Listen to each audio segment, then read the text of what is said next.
Imagine você, Exu nas escolas.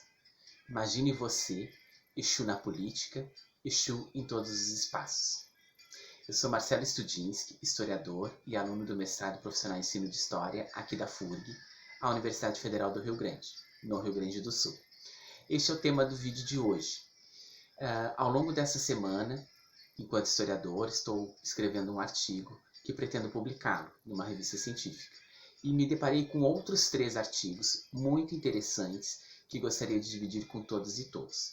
O primeiro chama-se Exu do Brasil, tipos de identidades afro-brasileiras nos tropos, do antropólogo e professor da USP, Wagner Gonçalves da Silva. O segundo artigo é intitulado Pedagogia das Encruzilhadas, do doutor em Educação, Luiz Rufino. E o terceiro artigo chama-se justamente Exu nas Escolas, Exu na Ciência, Exu na Política, do antropólogo e babalorixá, pai Rodney William de Oxóssi. Espero que todos e todas gostem e curtam e compartilhem este vídeo. A sua participação é muito importante para nós.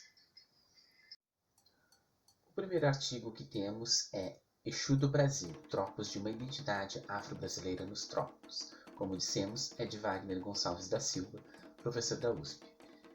O objetivo do autor é discutir os significados de Exu no Candomblé e na Umbanda. Ele defende que a divindade permite uma releitura da sociedade afro-brasileira porque Exu possui caráter de mediador cultural, ou seja, Exu é o orixá comunicador. E por isto, a partir de Exu, podemos pensar em temas importantes como identidade nacional, sincretismo e miscigenação. Nesta perspectiva, Wagner tem como pano de fundo as análises sobre a dicotomia da sociedade brasileira, feitas por Gilberto Freire e Roberto da Mata, e para o autor, o Exu, com a sua mitologia associada aos caminhos, às rotas, às encruzilhadas, aponta para a possibilidade de continuidade entre o espaço público e o privado, ou a própria problematização no plano simbólico destas dicotomias. Para o autor, Exu, Fon e Urubá, com seu caráter fálico, jocoso e reverente, associado ao diabo da tradição católica medieval, permitem discutir o papel do desejo e do castramento, da ordem e da desordem, da regra e do desvio, do cerceamento e da liberdade na constituição da ética e da moral dos praticantes dos cultos afro-brasileiros e da população em geral. E nesta perspectiva, o autor parte da análise da mitologia de Exu e ele aponta que a associação de Exu com o demônio do cristianismo ainda que medieval surgiram ainda em território africano muito antes do sincretismo afro-católico tal qual conhecemos hoje. Segundo Wagner, essa associação que ocorreu em território africano, ela surge lá no século XVI a partir dos relatos de viajantes e missionários no território africano, né? E neste contexto, toda a simbologia de Exu, toda aquilo que esses missionários, que esses viajantes viram em território africano, foi reinterpretada, né, de uma forma do pensamento da época, e foi também uma parte fundamental para a construção do imaginário popular acerca do demônio católico. Ou seja, a simbologia da divindade de Exu, que é ligada à comunicação, à sexualidade, aos gêneros, também influenciaram na construção do imaginário acerca do demônio católico de época. E já no século XIX, Exu continuou sendo condenado, segundo o autor, e agora não apenas pelo pensamento cristão católico, mas também pelo pensamento científico de época que condenava as religiões de possessão, as religiões que eles chamavam de animistas, né? Ou seja, toda a cosmovisão da cultura africana e afro-brasileira também foi condenada de forma pejorativa no século XIX. E assim o autor vai falar sobre as faces que Exu assume no contexto brasileiro.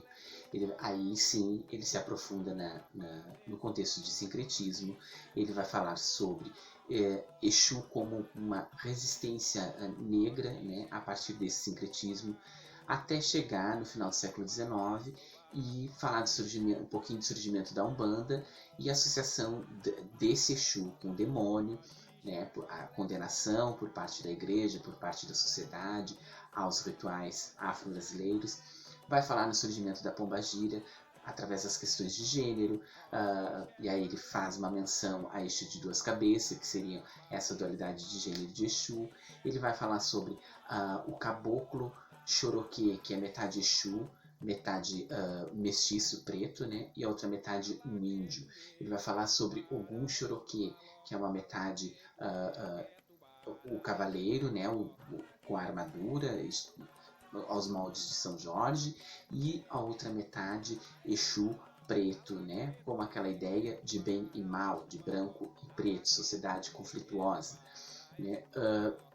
Ele também vai buscar essas simbologias da cultura de Exu, e na interpretação desse autor, isso dialoga com aquele pensamento da década lá de 30, a ideia de miscigenação racial brasileira, né?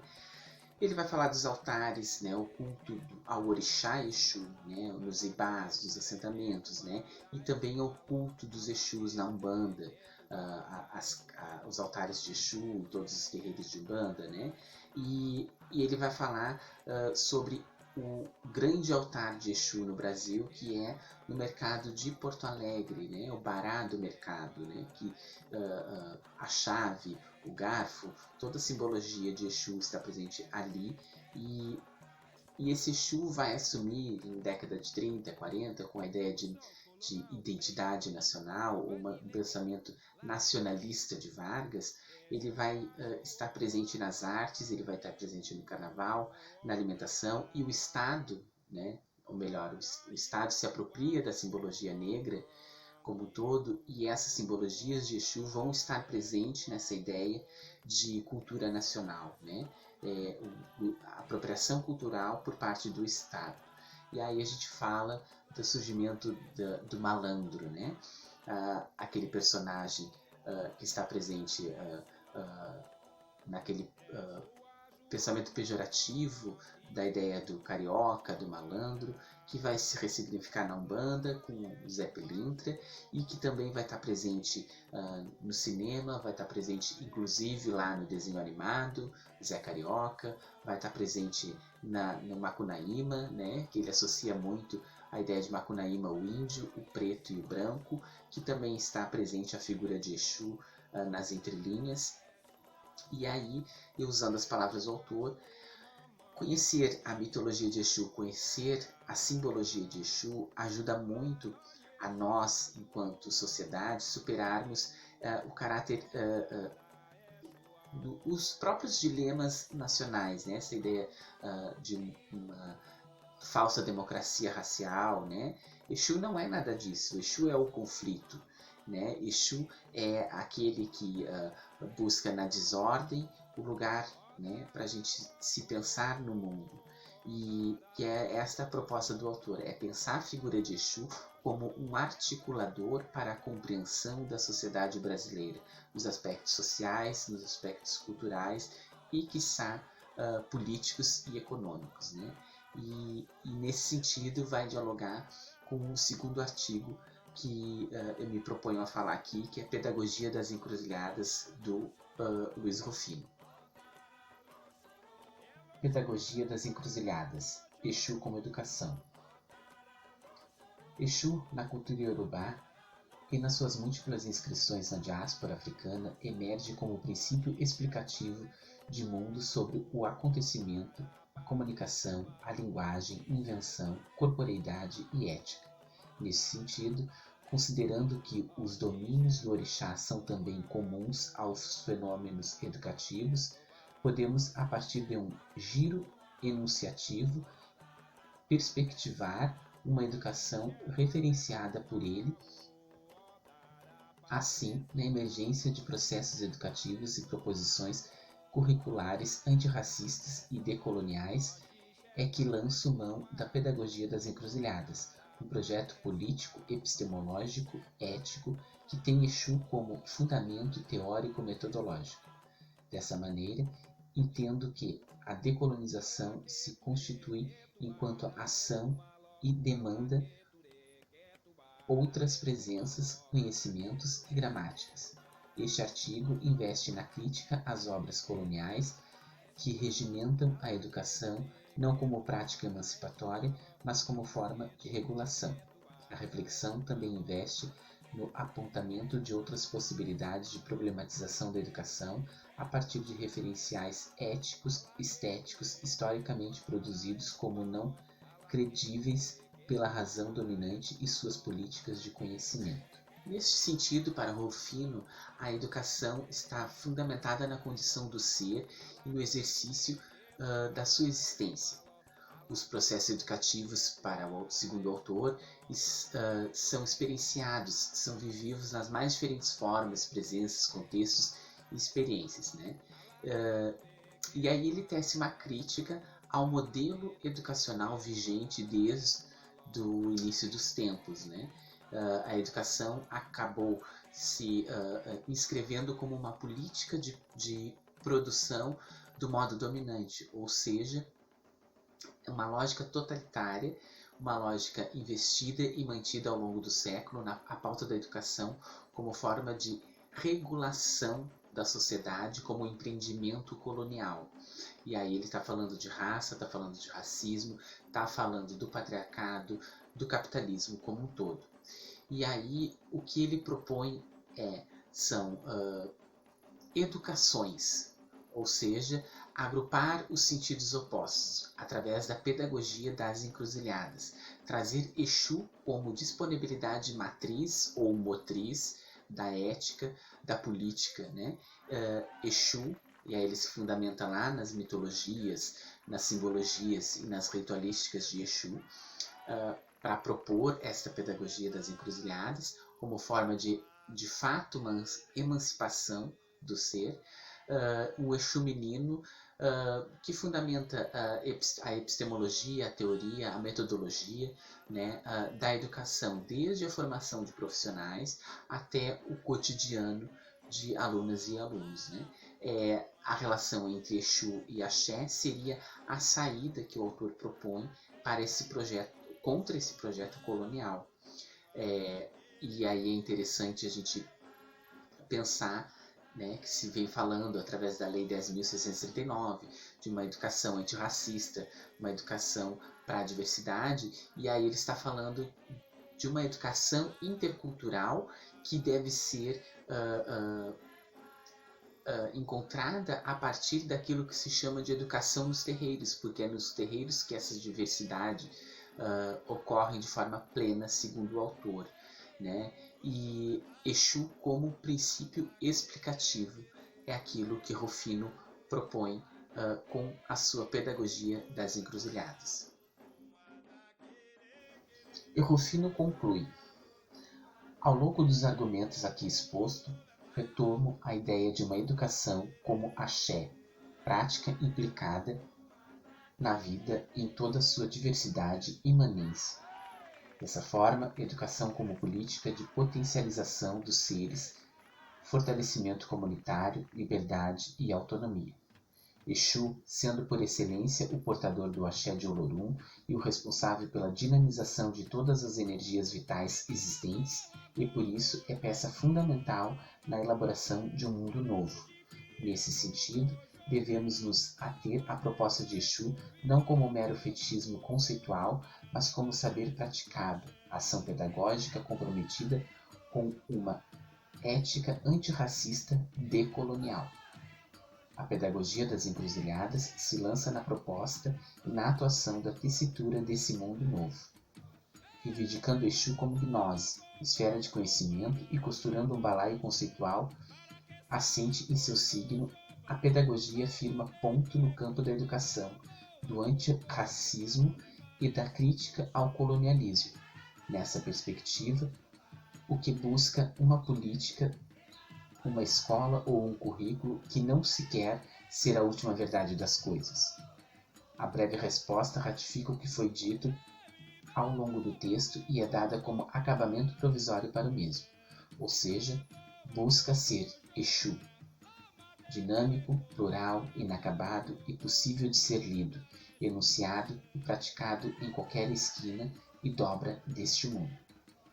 Assim, a pedagogia da encruzilhada proposta por Luiz Rufino, ela vai dialogar perfeitamente com o terceiro artigo que eu apresento aqui para vocês, que é do Babalorixá e também antropólogo Rodney William de Oxóssi, que é colunista do site Carta Capital.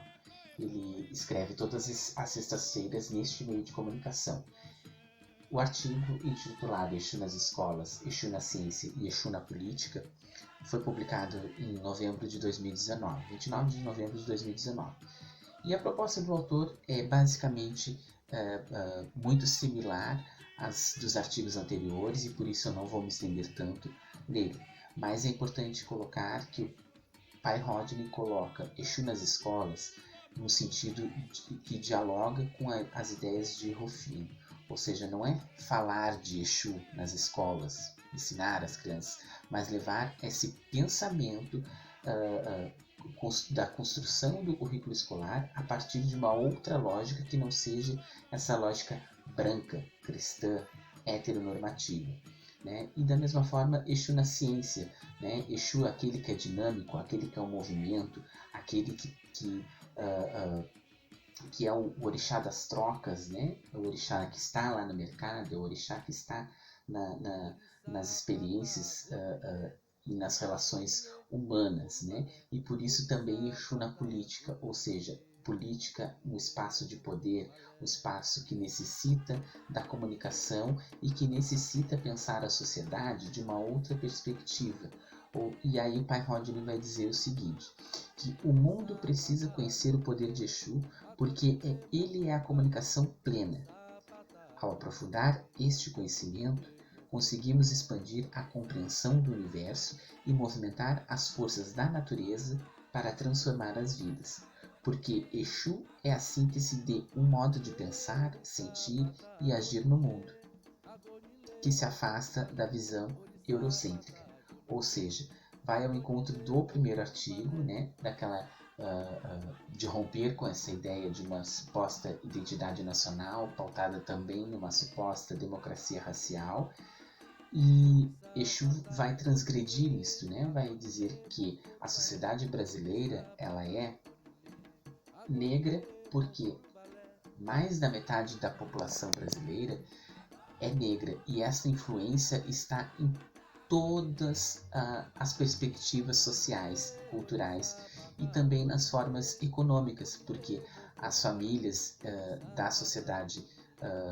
da grande massa da sociedade, né, a sociedade mais pobre, são pautadas num núcleo familiar expressamente preto, porque são famílias em que as mulheres são as chefes de famílias, as mulheres pretas estão na base da pirâmide social, são elas que carregam este país nas costas, e é a sociedade preta que está morrendo, são jovens negros que estão morrendo. Então pensar a sociedade a partir desta lógica de Exu seria então romper com esta perspectiva. E é neste sentido que faz necessário a gente tecer uma autocrítica. A gente, que eu digo, enquanto povo de axé, se pensar enquanto ser social, se pensar enquanto agente transformador da sociedade. Por fim, eu apresentei os 3 artigos para vocês como uma forma de convidar a sociedade em geral, mas principalmente o povo de axé, não apenas a ler esses artigos, mas ampliar a sua compreensão, seja sobre a divindade Exu, seja sobre o culto como um todo, seja sobre a própria sociedade e as nossas formas de ser, pensar, agir e estar no mundo. A partir de Exu, de tudo aquilo que Exu pode nos proporcionar, através de sua mitologia, de seu saber, de suas ritualísticas e dessas compreensões, dessas análises científicas, né? E como eu sempre digo, os terreiros não são ilhas, os terreiros estão num contexto da sociedade, ainda que invisibilizados, ainda que marginalizados, nós fazemos parte da sociedade, a sociedade reflete em nós e nós refletimos na sociedade. Então é por isso que eu tenho feito essa série de vídeos para convidar a esta reflexão, né?